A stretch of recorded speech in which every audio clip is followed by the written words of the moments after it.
Hello guys, welcome to the new blog. तर आजच्या दिवसाची सुरुवात माझी दुपारपासून झालेली आहे.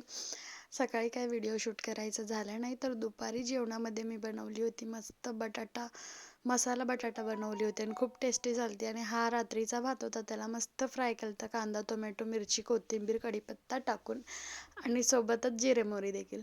तर इथे आता जेवण वगैरे झाले, 3 वाजलेत. आता 3 वाजता मला जायचं होतं क्लासला. तर मी तुम्हाला कालच्या ब्लॉगमध्ये सांगितलंच आहे की मी शिवण क्लासला चालले. तर जाता जाता मला एक बोराचं झाड दिसलं, जिथे की मी दररोज जाताना बोरं तोडून नेते, म्हणजे नेतेच, खात खात जाते बोरं. आणि खूप मस्त गोड आहेत बोरं. तर आता झालंय माझं शिवण क्लासवरनं मी घरी आले होते. आता आलेले आहे, वाजलेले आहेत 6. थोडंसं आल्यानंतर 5-10 मिनटं रेस्ट घेतला. तर आता मला आवरायचं आहे कामं. तर सगळीकडून लाईट लावून घेते सगळ्यात पहिल्यांदा. तर इथं तर आलोक झोपलाय आमचं मस्त अजून. तर आता मी म्हणते की आता चहा वगैरे बनवावं, कारण की माझा दिवस, सकाळचा दिवस आणि संध्याकाळची रात्र चहाशिवाय अशक्य.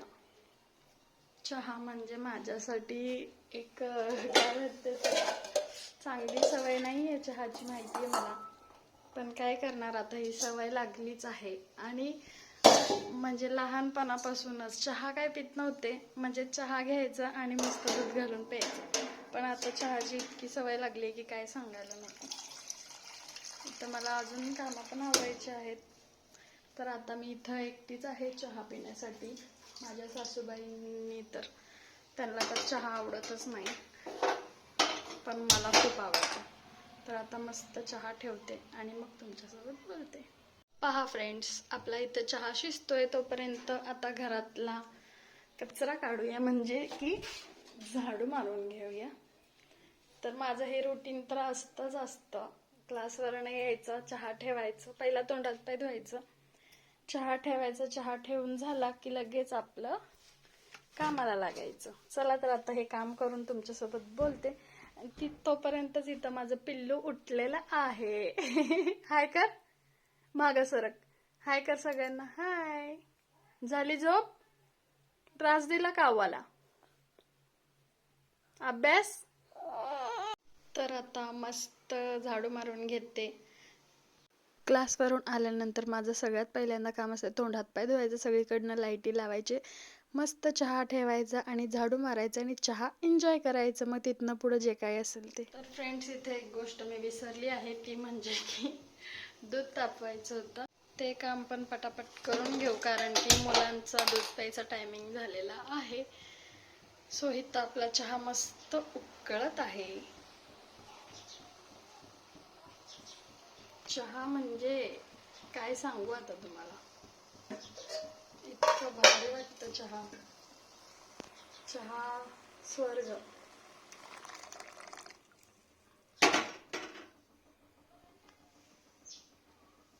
चला तर आता तोपर्यंत बसते 5-10 मिनिट निवांत. आय पिल्लो, तुझं नाव काय रे? आलोक. आलोक का गोकर्ण? तर फ्रेंड्स, तुम्हाला एक सांगायचं आहे की नाही का, जेव्हा मी म्हणजे आलोकच्या वेळेस प्रेग्नेंट होते, तेव्हा कोरोनाचा काळ होता. आणि कोरोनाच्या काळामध्ये म्हणजे त्याचं नाव असंच म्हणजे आम्ही म्हणजे ठरवलं होतं की गोकर्ण म्हणून ठेवायचं. गोकर्ण म्हणजे छानच, त्याचा अर्थ छानच होतो. पण आम्ही गोकर्ण म्हणजे नाही का, गो कोरोना असं काहीतरी ठेवलं होतं. आणि थोडे दिवस आवाज पण दिलं, पण त्याला ते नाव जसं तो कळायला लागला त्याला आवडलं नाही. तर त्याच्यामुळे आम्हाला त्याचं नाव आलोक ठेवायला लागलं. काय तुझं नाव? गोकर्ण आहे.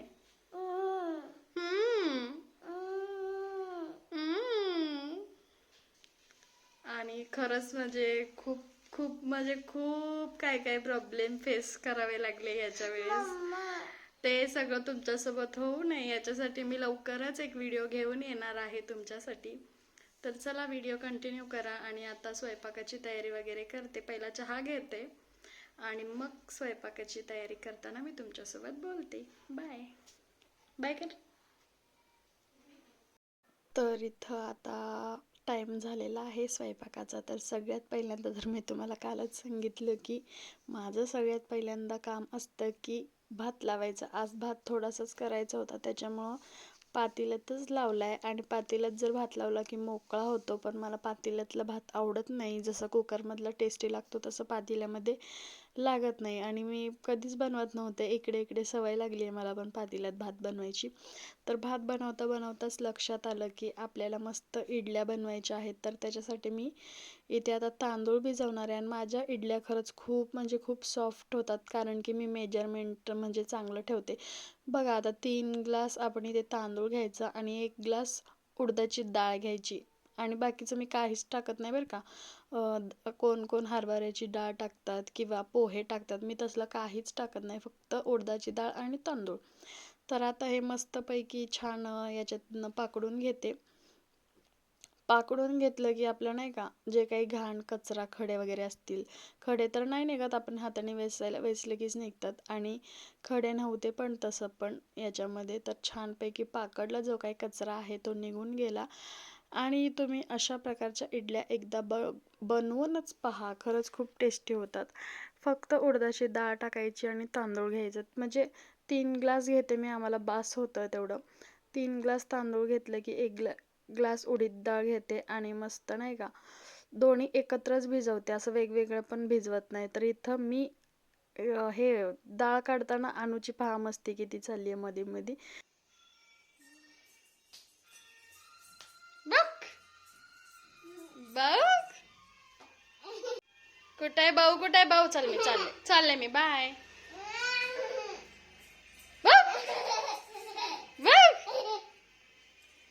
अन सरक सरक, bye bye bye bye bye bye.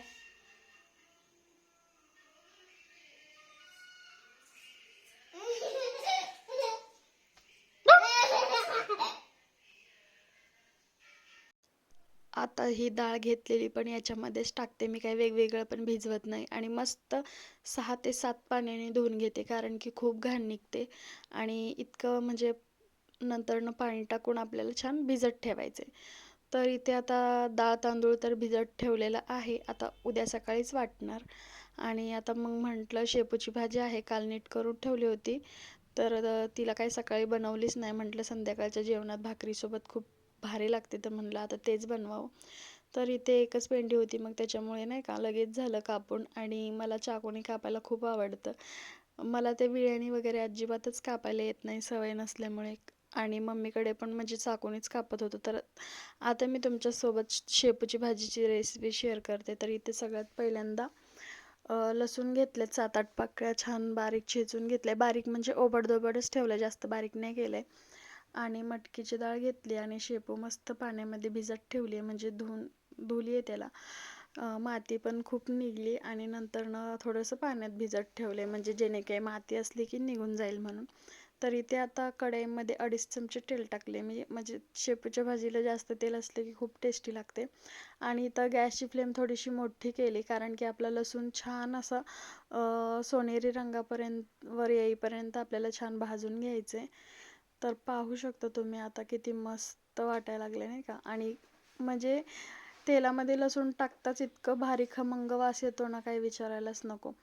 तर आता इथं फोडणी पण आपली मस्त कडक बसलेली आहे शेपूला. तर इथे आता मी सगळी शेपू जी आहे ती टाकून घेते. आणि म्हणजे माझा प्रॉब्लेम तोच आहे, मी तुम्हाला आता सगळ्या व्हिडिओमध्ये तर नाही बोलत, पण ह्या व्हिडिओमध्ये सांगते की नाही का, एका हातात कॅमेरा आणि एका हातात रेसिपी बनवायचं खूप अवघड होऊन जातं. पण तरी देखील मी बनवत असते व्हिडिओ, आवडतं मला व्हिडिओ बनवायला. तर आता इथे याच्यावर नाही का चवीपुरतं मीठ टाकायचे, मीठ टाकले की लगेच डाळ टाकून घ्यायची. आणि डाळ टाकल्यानंतरनं मिक्स करायचं, पण मला काय मिक्स करायला जमत नव्हतं, मोबाईल हातात होता त्याच्यामुळे. मग कॅमेरा ठेवला बाजूला आणि घेतलं मस्त भाजी मिक्स करून घेतल्यानंतर तुम्हाला भाजीचा लुक दाखवते. तर हे पाहू शकता किती सुंदर दिसायला लागली आहे आपली भाजी. खूप मस्त लागते ही भाजी, मला तर खूप आवडते. आणि आता इथं मस्त शेंगदाण्यांचं कूट केलंय, जास्त बारीक केला नाही, थोडासा जाडसर केलाय, जास्त जाडसर पण नाही छान लागत. तर इथे मी तुम्हाला जितका हवं आहे तितकं तुम्ही शेंगाचं कूट ॲड करू शकता. मी इथे जितकं म्हणजे जास्त आवडत नाही आम्हाला कूट म्हणून थोडंसंच टाकले आणि छान मिक्स करून घेतले. मिक्स करून घेतल्यानंतर ना थोडंसं आता भाजी तर आपली शिजली आहे, पण त्याच्यातलं पाणी आटस्तवर आपल्याला भाजी शिजवून घ्यायची. मग मोठं गॅसची फ्लेम मोठी करूनच शिजवून घेतले. आणि काय करायचं सांगते तुम्हाला, अजिबात त्याच्यामध्ये पाणी वरून ॲड करायचं नाही, नाहीतर भाजीची टेस्ट जी आहे ना ती सगळी जाते. तर आता इथे लगेचच्या लगेच मी इथं भाकऱ्या बनवण्यासाठी घेतले. तर इथं आम्ही ज्वारीच्या पिठाच्याच भाकऱ्या खातो. आमच्या इकडे ज्वारीच्या पिठाच्या भाकऱ्या खूप खाल्ल्या जातात. तर इथं मी लोखंडी तवा ठेवला आहे गॅसवर आणि गॅसची फ्लेम अजिबातच बारीक करायची नाही भाकऱ्या करताना. आणि आमच्या सोलापूर भागात ना जाड भाकरी कोणाला म्हणजे कोणालाच आवडत नाही. आम्ही तर पातळच करतो, खूप म्हणजे खूप पातळ करतो भाकरी. पण मी जेवढं जमेल तेवढं थोडंसं मीडियम करते, म्हणजे पातळच असतात, एकदम असे कडक होतील तशा नाही करत, कारण की मुलं पण जेवतात ना. मुलांना एक जाडसर भाकरी करते मी, कारण की त्यांना म्हणजे नाही का चावलं जातं, त्यांना भाजी भाकरी असं दिलं की खातात ते आवडीने.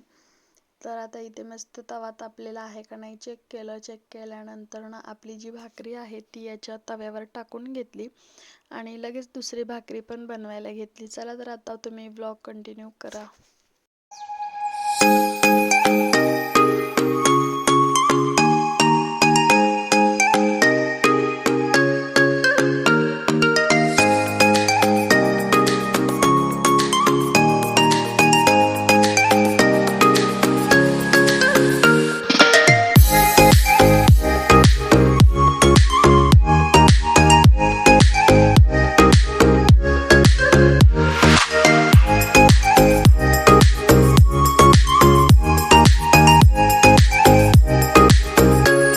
तर मैत्रिणींनो, पाहू शकता तुम्ही आपली भाकरी किती छान फुगत आहे. ही पातळ भाकरी आहे तरी देखील माझ्या सगळ्या भाकऱ्या फुगतात. जाड केली की मग तर काय विचारायला नको, भरपूर फुगतात. पातळ असल्यामुळे तितकी फुगत नाही आणि खरंच खूप भारी लागतात बरं का अशा भाकऱ्या. म्हणजे गरमागरम भाकरी आणि शेपूची भाजी. तर या जेवायला सगळेजण. तर आता इथं स्वयंपाक झालाय आणि मुलांना पण मी चारून घेतलं, कारण की ते खूप किरकिरी करत होते. तर इथं किचनवर पाहू शकता तुम्ही किती म्हणजे किती पसारा झालाय. तर भाकरी केल्यानंतर पण खूप राडा पडतो. तर इथे पाहू शकता म्हणजे किचन स्वच्छ करायच्या आधी आणि नंतरनं किती फरक आणि किती प्रसन्न वाटतं ना. म्हणजे म्हणजे आपण जितकं घर स्वच्छ ठेवाल तितकं आपल्याकडं पॉझिटिव्हिटी वाढत असते. तर मला तर किचन असं क्लीन असलं की खूप भारी वाटतं. तर फायनली इथं माझ्या संध्याकाळची सगळी जी कामं आहेत ती आवरून झालेली आहेत आणि भांडे पण मी सगळे घासून घेतलेत, तुम्ही पाहू शकता. तर आता इथं फक्त मला जेवणच म्हणजे जेवायचं बाकी होतं. मिस्टर आले नव्हते म्हणून त्यांची वाट बघत होते. तर बाहेर येऊन बघितलं तर सगळ्या लाईटी बंद आणि एकदम सुमसाम झालं होतं. तर म्हणलं चला आता आपल्या झाडाचे लिंबू पण दाखवते तुम्हाला. आणि झाड खूप लहान आहे.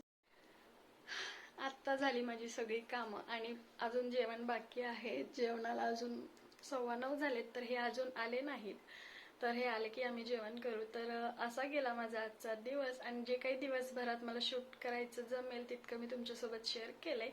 तर कसं वाटते माझं डेली ब्लॉगिंग मला नक्की सांगा कमेंटमध्ये. आणि जर तुम्हाला कुठली रेसिपी हवी असेल तर ती मला कमेंटमध्ये सांगा, मी तुमच्यासाठी रेसिपी नक्की बनवेल. आणि चॅनलवर आलाच आहात तर सबस्क्राईब करून जावा आणि व्हिडिओ थोडा जरी आवडला तर एक लाईक नक्कीच करा. चला तर भेटूया नेक्स्ट व्हिडिओमध्ये. तोपर्यंत स्वस्त राहा, मस्त राहा, मजेत राहा. बाय.